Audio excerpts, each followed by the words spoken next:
आश्वस्त करना चाहता हूं कि आप इस पंचवर्षीय में कांग्रेस पार्टी के प्रत्याशियों को अगर सहयोग आप सबका मिलेगा, सही दिशा आप दिखाएंगे, तो निश्चित रूप से एक हम अच्छी नगर पालिका और एक अच्छी संस्था को आपको संचालित करने के लिए सही हाथों में सौंपेंगे। बहुत बहुत धन्यवाद। नमस्कार।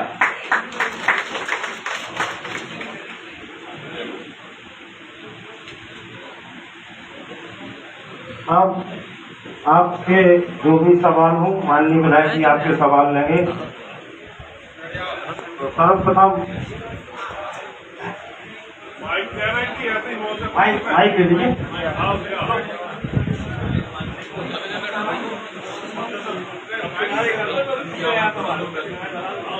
हेलो,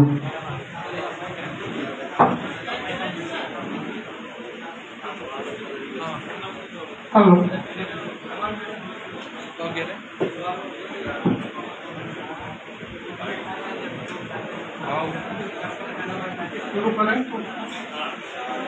हेलो, मैं धीरज चतुर्वेदी। जी आपसे दो प्रश्न मेरे हैं। एक तो कल मुख्यमंत्री जी ने फिर गृह मंत्री से आरोप लगाया कि कमलनाथ सरकार ने यहाँ से मेडिकल कॉलेज छीन लिया था। तो एक तो वो स्थिति स्पष्ट करे कि उसमें कांग्रेस की कहाँ कमी थी, या मुख्यमंत्री जी झूठ बोलने का प्रयास करें।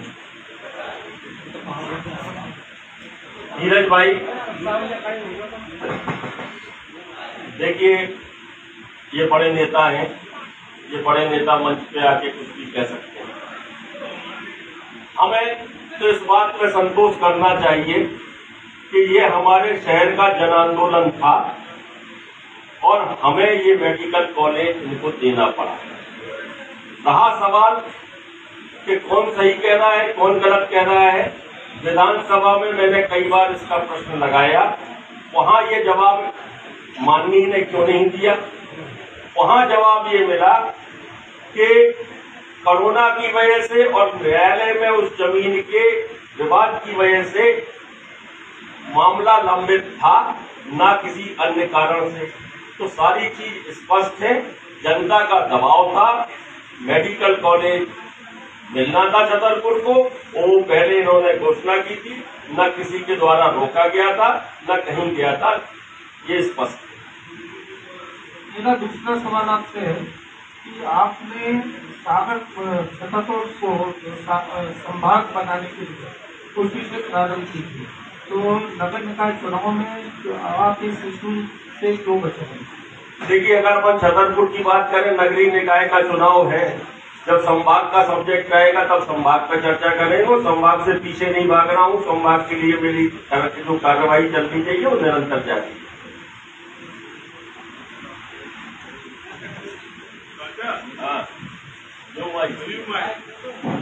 विधायक जी, कल जो सीएम की सभा हुई छतरपुर में वार्ड मेंबरों को जताने के लिए, क्या आपके द्वारा किसी प्रकार की सभा का कोई आयोजन स्वयं आपके द्वारा या आपके बड़े लीडरों के द्वारा आयोजित किया जा रहा है? आज आपके साथ में सबसे पहले जो हमारी एक रोड मैप है उसको आप लोगों के समक्ष रखा गया है। आगे आने वाले समय में जो भी रणनीति होगी आपके सामने पहुंच जाएगी।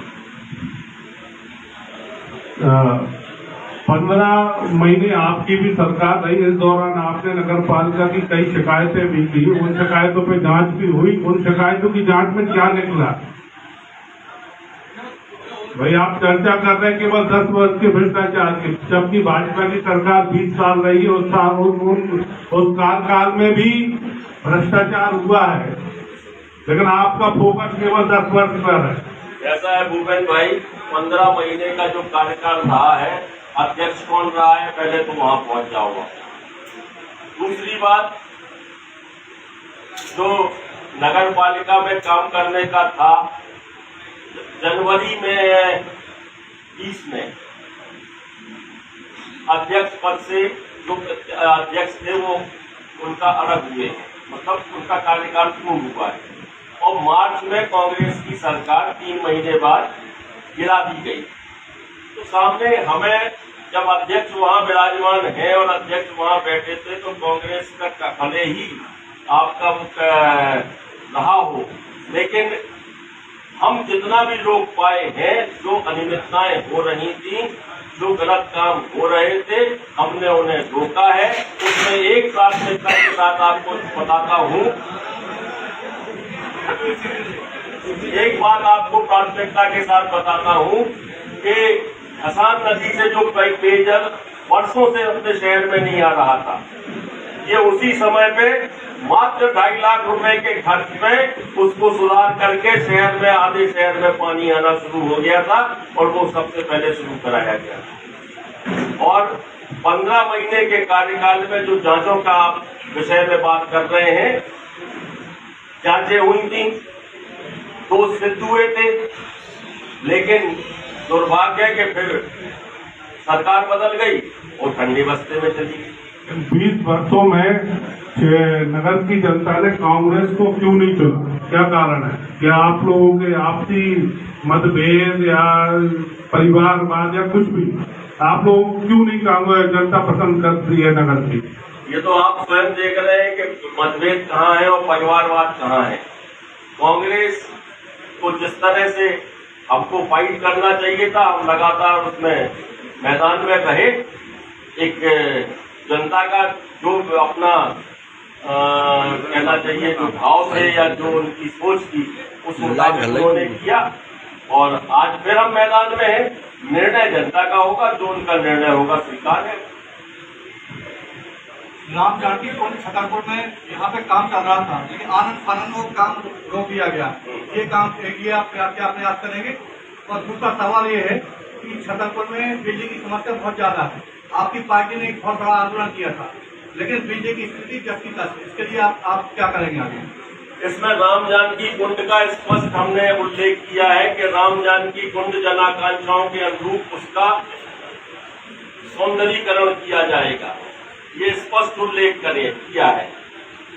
दूसरा, बिजली की बात आ रही है। बिजली की जो समस्या है वो क्या है, अपन मनीष जो न माने कि जो नगर पालिका का विषय है कि जो शहर का विषय है, लेकिन उस बात में हमारी अधिकारियों से चर्चा हुई है। अधिकारियों के साथ हमने बैठ के ये कहा है कि आप शहर में जो पिछले दिनों हालात हुए हैं और ये बिजली की जो अव्यवस्था चल रही है, इस पर तुरंत कार्रवाई करें। और उस पर कार्रवाई शुरू हुई है। उन्होंने कई चीजें हमको ऐसी बताई कि हमारे पास केबल नहीं है, हमारे पास ये दिक्कत आ रही है, ये परेशानी आ रही है, हमने इसका इंतजाम आपको कहाँ से करना है, आप करिए। हमारे शहर में बिजली की व्यवस्था सुचारू रूप से संचालित होनी चाहिए। मैं किसी भी कीमत पे से बर्दाश्त नहीं करूंगा। बिजली के लिए मैं बिल्कुल सजग हूँ और उस पर ध्यान रखते हुए। विधायक जी, ये बताइए आप, पानी का बिल माफ और हाउस टैक्स हाफ, शहर का विकास कैसे होगा? किस सरकार आपकी नहीं है, सरकार से आपको पैसा नहीं मिल रहा है, फिर विकास के आधार पर आप काम से करेंगे? जब बुजुर्ग की बात करते हैं तो अच्छा लगता है। देखिए, नगर पालिका के स्वयं के स्रोत होते हैं, ऑटोनोमस संस्था है। नगर पालिका के पास अपने संसाधन हैं और सरकार किसी की भी हो, कार्य योजना बनती है, वो चाहे केंद्र की कार्य योजना बनेगी, चाहे वो प्रदेश की कार्य योजना बनेगी, वो समान रूप से सबके लिए एक सी बनेगी। और आप ये क्यों भूलते हैं कि जब ललिता जी भी अध्यक्ष थी तो उन्होंने कई बार अपने भाषणों में कहा है कि मैं विपक्ष में होने के नाते भी दिल्ली से, केंद्र से पैसा लाई हूँ और क्या नाम राज्य से पैसा लाई हूँ। तो सरकारें किसी की रहे, उससे कोई फर्क नहीं पड़ता है। जो केंद्र में या राज्य में जो योजनाएं बनती हैं, वो राशि आपकी नगर पालिका को आती ही आती है। साथ ही साथ जो नगर पालिका के स्रोत होते हैं, उससे सारे संसाधनों की व्यवस्था की जाती है। जी, ये तो बताइए, उन्होंने कहा है अगर भाजपा की सरकार नहीं बनेगी तो विकास कार्य नहीं होंगे। ये मुख्यमंत्री जी आम सभा में कह चुके हैं। ये उनका कहना है, ऐसा नहीं हो, संभव नहीं है। ये सब कहने की बातें हैं और एक डरवाने की बातें हैं और ये दुष्प्रचार करने की बातें हैं। ये संभव ही नहीं है। प्रावधान के अनुसार, नगरीय निकाय का जो प्रावधान है उसके अनुसार दो तरह के टैक्स होते हैं, स्वैच्छिक और अनिवार्य, और आप इनको माफ कर ही नहीं सकते, संवैधानिक प्रावधान है। तो ये जो आपकी मांग है कि जल कर माफ और ये कैसे संभव हो? ये देखिए वो तो आपकी दायित्व की श्रेणी में आता है ना। ये परिषद का ऊपर रहेगा, परिषद इस चीज को किस तरह से अपने उसमें लेगी और परिषद निर्णय करके इसको अब आगे बढ़ाएगी। श्रवण भाई निश्चिंत रहे, जो भी प्रक्रिया के तहत होगा बिना प्रक्रिया के नहीं होगा। हेलो विधायक जी, ये हनुमान टोलिया के पीछे एसपी ऑफिस से बगल के रास्ते का क्या हुआ? कांग्रेस ने भी वहाँ पर वो किया है, पूजन भूमि पूजन नहीं किया, भाजपा ने भी किया है। नहीं, गलत कह रहे हैं चौबे जी, मैंने कोई पूजन नहीं किया है। आपकी क्या योजना है उसके बारे में? उसके बारे में जब परिषद बन जाने के बाद ही मैं आपको कुछ बता पाऊंगा। देखिए वो एक विवादित विषय है और मैं प्रयास कर रहा था, उस पर प्रयास करेंगे। उसमें विवाद क्या है? अब वो प्रयास करेंगे, हम आपको बताएंगे, अलग से आ जाना आप। धन्यवाद। भाजपा कह रही है कि चाचा विदेश चले गए, कांग्रेस को अनाज छोड़ के चले गए थे। विधायकों का जो बंटवारा हो वो सही बंटवारा है कांग्रेस को। देखिए अच्छी बात है ना कि चाचा तुम्हारे विदेश घूम आए, आ गए ना लौट के वापस, होते रुक तो नहीं गए। इसको कहने तो जिसको जो कहना है कहना। विधायक जी, आपने जो 100 दिन की कार्य योजना इसमें निर्धारित की है, उसमें शहर की यातायात व्यवस्था के लिए क्या मस्तिष्क में प्लान है कि अगर आपकी परिषद गठित होती है तो यहाँ का ट्रैफिक, यहाँ की जाम की स्थितियां और शहर के अंदर के अतिक्रमण के बारे में क्या विचार है आपका? देखिए आपने अगर सड़क परिवहन का जो मैंने उसमें पॉइंट दिया है, आप पहला पॉइंट ही पढ़ें कि सबसे पहले मैं ये प्रयास करूंगा कि जो 6 रोड है हमारे यहाँ की, वो 5-5 किलोमीटर उसका चौड़ीकरण हो। और दूसरी तरफ जो ये एक हमें शहर की एक बाईपास जो बन चुकी है, दूसरी जो ये सागर से पन्ना तरफ वाला जुड़ना है, इसका काम शुरू हो गया है। शहर से हैवी ट्रैफिक बाहर चला जाएगा और ये जो काम चौड़ीकरण का होगा, जिससे ट्रैफिक के ऊपर ध्यान दिया जाएगा। और इसके अलावा भी बस स्टैंड भी नया बाहर बनाने की योजना है कि आईएसबीटी को बस स्टैंड को हम बाहर लेके जाएं। और जो अंदर के ट्रैफिक की बात है, उसके लिए भी एक कार्य योजना बनाई जाएगी और सुचारू रूप से हमारे यहाँ के परिवहन को संचालित करने का दिमाग में है। धन्यवाद अर्जरिया जी। विधायक जी, जगदीश नारायण द्विवेदी आपसे बात कर रहा हूँ कि एक सवाल बीडी शर्मा साहब ने कहा था अभी हाल ही में एक कार्यक्रम में कि छतरपुर में एक भाजपा का विधायक हुआ करता था, आज 3 हैं और बाकी शेष आने वाले हैं। इसमें स्पष्टीकरण थोड़ा सा चाहिए आपको। बचे रहो आप लोग ऐसे कि अगर अधिकारी भ्रष्ट होता है तो कर्मचारी भ्रष्ट होता है, सही है गलत है? अगर नेता आपका ईमानदार है तो उसका कार्यकर्ता भी भ्रष्ट नहीं हो पाएगा, ये भरोसा और विश्वास लगेगा।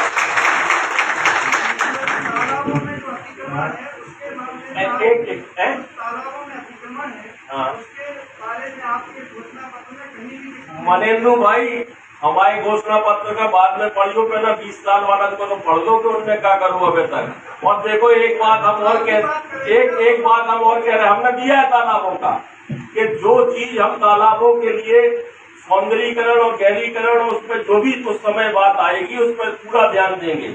और जो आप भ्रष्टाचार की बात आप कर रहे थे मनेंद्र भाई, क्या अभी तक कमीशन खोरी हुई? एक आरोप मेरे ऊपर भ्रष्टाचार का आया नहीं ना? विधायक निधि में कोई कमीशन की बात आई? आप विश्वास रखें, आपका भाई ये साथी इस चीज को कतई बर्दाश्त नहीं करेगा, भ्रष्टाचार कहीं से नहीं आएगा। आपने आवाज गहरीकरण सौंदर्यीकरण की बात करी है, लेकिन इसमें कहीं भी चौड़ीकरण की क्यों नहीं बात की? देखिए जब वहाँ मौके पर जब ये गहरीकरण और सौंदर्यीकरण की बात आएगी तो वो अपने आप आ जाएगा। कुछ बातें लिखी जाती है, कुछ नहीं लिखी जाती है। क्यों उस पर ध्यान के उस पर लगन भैया तुम्हारे जैसे बहरूपिया हम भी बन जाता हूँ, कहूँ समझ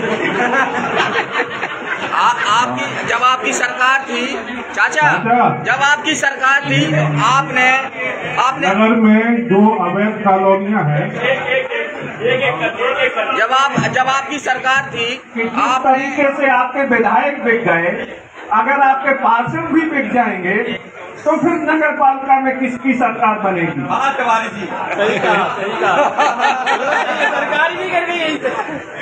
देखो, अगर लोकतंत्र की हत्या करना और लोकतंत्र को समाप्त करना और आप लोग इसको बर्दाश्त करें तो इसमें पार्षद और विधायक की गलती बाद में है, जनता की गलती पहले।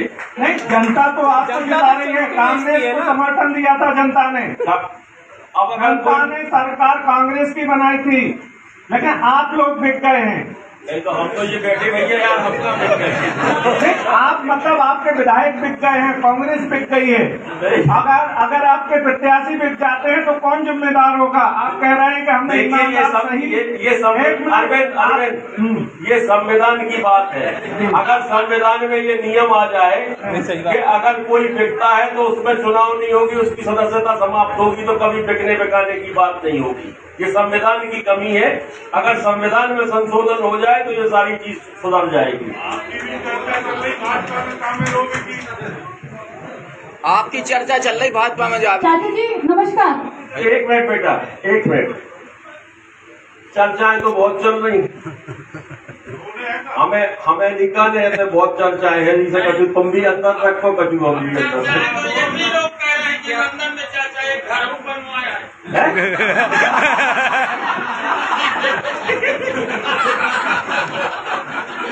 हाँ बेटा पूछो।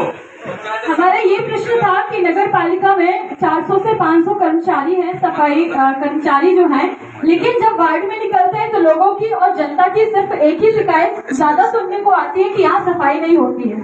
तो क्या कांग्रेस पार्टी, यदि नगर पालिका में आपकी पार्टी आती है या आपका अध्यक्ष बनता है, तो आप किस प्रकार इस पर कार्य करेंगे? कितने कार्यकर्ता होने के बावजूद भी सफाई नहीं हो रही, आप कैसे इसको मेंटेन करेंगे? देखिए बेटा, बढ़िया प्रश्न है तुम्हारा। मैंने इसमें कहीं दिया है अपने वचन पत्र में, हर वार्ड में नगर पालिका का सेवा कार्यालय होगा। यही सोच है कि जो तुम कह रही हो 400-500 सफाई कर्मी है, इससे अधिक हैं।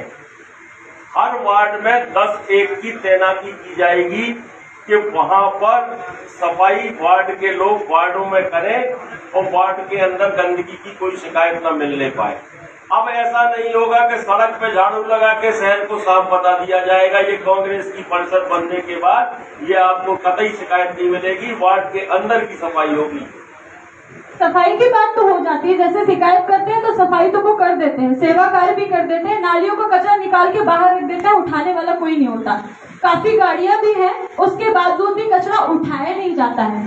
तो हम चाहते हैं कि कोई भी सरकार आए, इस पर विशेष ध्यान दिया जाए कि जो नालियों का कचरा बाहर कर दिया जाता है उसको कृपा करके उसका उपयोग कर लिया जाए। या फिर स्थिति दूसरी चीज, वार्ड नंबर 23 में रोड की बहुत बुरी स्थिति है ना। अभी तो जो पार्षद बन रहे हैं वो किसी भी पार्टी को तो वो जा रहे हैं, देख रहे हैं, लेकिन स्थिति इतनी गंभीर है कि पैदल निकलना मुश्किल है। तो हम चाहेंगे कि जो भी पार्टी बने वो कृपया कर उस पर ध्यान दें। आप जो कह रहे हैं बेटा, वहां पर ये जो कचरा निकाल के बाहर कर देते हैं, वाहनों के संबंध में पहले भी मैं 15 वाहन स्वीकृत करा के नगर पालिका में आ चुके हैं और अभी हाल में ही बाकी नगर पालिकाओं को 1-1, 2-2 वाहन मिले थे। मैंने छतरपुर के लिए 20 वाहन स्वीकृत कराए हैं, वो बहुत जल्द छतरपुर के लिए आने वाले हैं। अब जो प्रक्रियाएं पहले गलत थी बेटा, उनको सुधारा जाएगा और यही मौका जनता के पास 5 साल में आता है कि पीछे ये नहीं हुआ है, अब हम दूसरे को बदल के देखें जिससे कि ये काम हो सके। और अगर हम एक को बार बार चुनते रहेंगे तो वो तानाशाही पूर्वक जो रवैया चलता है वो समाप्त होगा और नए को अब मौका देना चाहिए, बदलाव करना चाहिए। पार्षदों में से अध्यक्ष किसको चुनेंगे? पार्षद तो चुन के आ जान तो फिर अध्यक्ष चुन ले भी, आप क्या दिक्कत है? चाचा, ये पूरे आपके वचन पत्र में कई कांग्रेस के बड़े चेहरे गायब है जो नगर में, जैसे मुन्ना राजा जी, हरि प्रकाश खरे, परमानंद विश्वकर्मा, राम बाबू राम प्रकाश, ये ऐसा लग रहा है कि केवल आपका वचन पत्र है, ये पूरी कांग्रेस का नहीं है।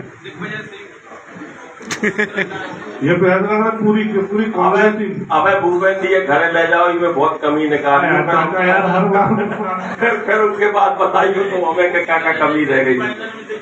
जब आपकी सरकार भी अपने आवास योजना में FIR दर्ज कराने के आदेश करवाए थे, लेकिन वो आज ठंडी बस्ती में पड़ी हुई है। देखिए, जो कमियां खामियां थी उनको निकाला, गलत को गलत बताया, और वो 372 ऐसे लोग हैं कि जिनके लिए शासन ने आदेश कर दिया है कि ये राशि उनसे वसूली जाए और उन पर कार्रवाई, संबंधित दोषियों पर कार्रवाई की जाए। ये शासन का काम है और प्रशासन का काम। अब शासन किसका है और प्रशासन किसका है, ये सवाल वहाँ बनता है। ये आप क्या करेंगे? विधायक है ना, आपका भी ये फर्ज बनता है। यहाँ पर भ्रष्टाचार हो रहा है, हमने सिद्ध करा दिया। चाचा का जो बंदा था, क्या वो पैसा लेने वाला दोषी है कि देने वाला दोषी है? उसमें पूरी लिस्ट है, उसमें नाम, बाकायदा नाम है कि किन किन के कार्यकाल और किन के समय पर ये गड़बड़ियां हुई हैं, उसमें बाकायदा नाम आए हैं। विधानसभा में जवाब लेना है, आप उसको देखें और हम उसमें निरंतर प्रयासरत हैं कि इस पर कार्रवाई होनी चाहिए। लगभग अब हमें लगता है कि सभी लोग संतुष्ट होंगे। अंत में एक निवेदन मैं करना चाहता हूँ। चाचा जांच रिपोर्ट तो दिखा दो कम से कम, जो वो जांच भाई थी। अब आप चुनाव के बाद हमसे देख लीजिए। अरे भाई कल सुबह से, कल बारों में दोहरा, कल सुबह से, हाँ। चाचा, आपने लगभग 50% प्रत्याशी महिला बनाए, तो महिला प्रत्याशी चुनाव लड़ रहे हैं कि प्रत्याशी पति या प्रत्याशी पुत्र, जिनका यहाँ परिचय होने वाला है? हम समझ नहीं पाए